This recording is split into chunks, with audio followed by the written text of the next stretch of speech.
tous, aujourd'hui une petite vidéo sur l'installation d'une carte DMX HF chinoise que vous pouvez trouver sur AliExpress, Amazon et même eBay si je ne me trompe pas. Moi je les avais achetées sur eBay mais il y a très très longtemps, hein. Les cartes elles ont peut-être 3-4 ans et ça marche toujours aussi bien, hein.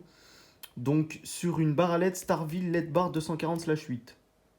Ça marche que sur ces barres là. Enfin, cette vidéo est dédiée pour ces barres là. Je ferai d'autres vidéos sur d'autres lumières que j'ai pour installer ces fameuses cartes. Ce qu'il faut savoir, c'est que ces barres elles sont très intéressantes en léchage de mur. Donc ça vous évite d'avoir aussi plein de câbles DMX de partout. Vous tirez qu'une seule alimentation et après vous vous amusez avec la partie où on peut ponter les lumières entre elles. Ça évite d'avoir plein de câbles. C'est vachement plus pratique avec le DMX HF et ça marche très bien. Vous pouvez même vous amuser à les mettre parce qu'elles sont segmentées, c'est-à-dire qu'il y a 8 segments et vous pouvez les contrôler indépendamment. Avec les cartes là, vous avez 126 canaux DMX maximum. Je vous présenterai les cartes dans une prochaine vidéo. Là, c'est plus l'installation. Pour ce genre de carte là, il vous faut deux choses. Une alimentation, donc un plus et un moins, 5 volts, très important, 5 volts régulés. Comme ça, vous n'avez pas de souci de stabilité de la carte. Et du coup, le data plus, le data moins DMX, si par exemple votre barre, vous voulez la contrôler, donc avec un boîtier récepteur, enfin émetteur et le récepteur ici, soit si cette barre-là, elle est en maître esclave avec une autre barre. Comme ça, les deux barres sont synchronisées.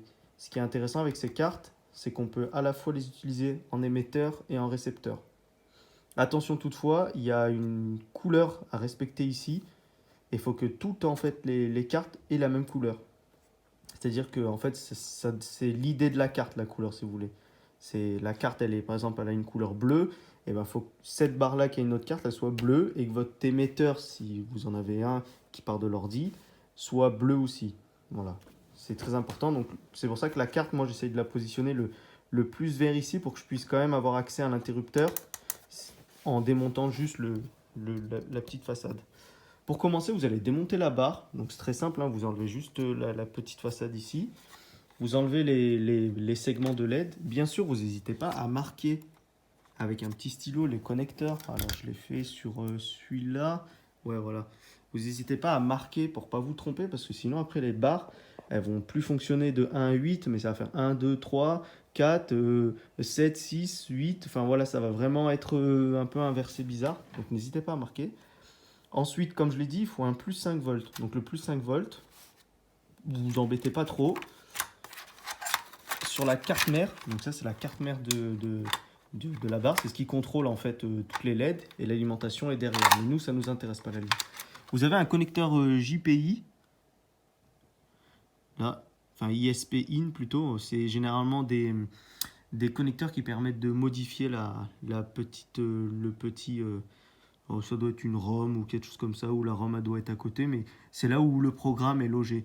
Et vous voyez qu'il y a un plus 5 volts, on le voit, il est à l'envers là, à votre droite, je vous ferai un petit rond sur la vidéo. Et bien vous connectez direct dessus. Alors moi ce que je me suis fait, je me suis connecté par en dessous avec un câble plutôt fin. De toute façon la carte consomme vraiment rien. Vous mettez un scotch par-dessus de protection. Là il n'y est pas parce que en fait le DMX HF va être démonté parce que j'ai vendu les barres. Et puis, la masse, vous pouvez la prendre directement donc, sur les connecteurs. Pareil, hein, 4 vis, vous enlevez. Généralement, c'est marqué dessus. Hein, vous voyez, c'est marqué sur là. Le GND, c'est la masse. 3, 2. Vous vous branchez exactement comme moi. De toute façon, si j'y pense, je vous ferai le petit schéma. Mais sinon, vous pouvez trouver facilement. Je vous fais un petit zoom sur la carte. Voilà, c'est exactement dans cet ordre-là. Donc, vous n'êtes pas obligé de respecter les couleurs. Hein. Les couleurs ne veulent rien dire. Et vous branchez comme ça ici.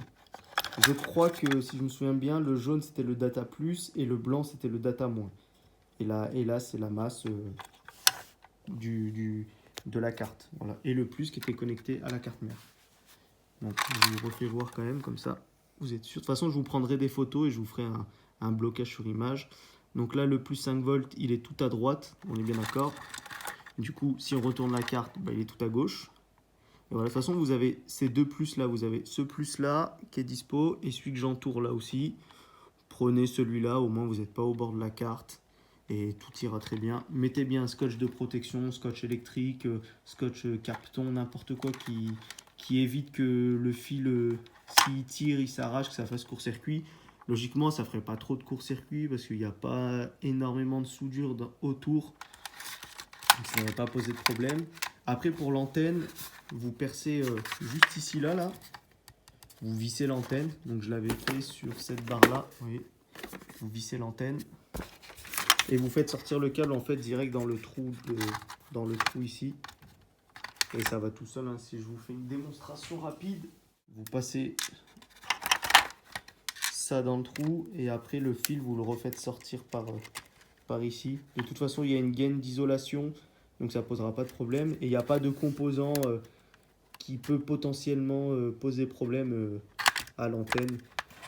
Et de toute façon ça a marché ça pendant 2-3 ans. Je crois que c'est les premières lumières où j'avais mis le HF et c'était parfait. Alors ce système là marche aussi avec les cartes de chez Electroconcept parce que les cartes d'Electroconcept sont même un peu meilleures.